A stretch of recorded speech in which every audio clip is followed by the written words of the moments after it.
2026 వర్షాకాల పార్లమెంట్ సమావేశంలో ప్రవేశపెట్టిన చర్చకు వచ్చిన నియోజకవర్గాల పునర్విభజన బిల్లు భారత రాజకీయాల్లో అత్యంత చర్చనీయాంశంగా మారింది.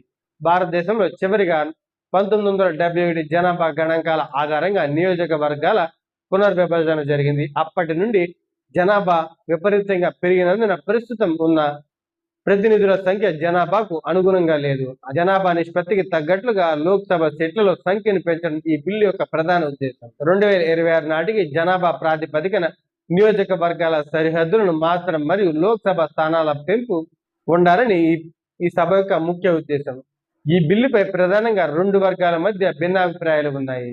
ముఖ్యంగా ఆంధ్రప్రదేశ్, తెలంగాణ, కేరళ, తమిళనాడు గత కొన్ని దశాబ్దాలుగా కుటుంబ నియంత్రణ మరియు జనాభా నియంత్రణ పథకాలను విజయవంతంగా అమలు చేస్తున్నాయి.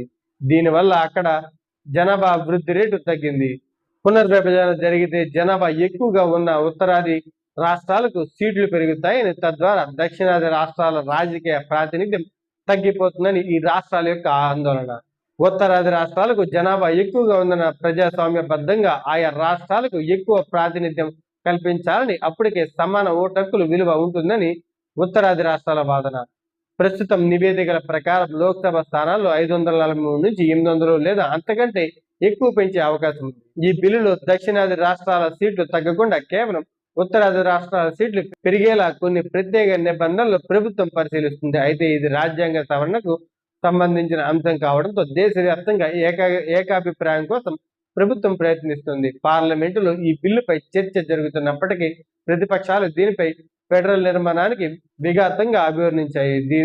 దక్షిణాది రాష్ట్రాలు ఆర్థికంగా, సామాజికంగా దేశానికి ఎక్కువ సహకారం అందిస్తున్నాయని, ఈ బిల్లు వల్ల తమ గొంతు పార్లమెంటులో తగ్గిపోతుందని వాదనలు వస్తున్నాయి.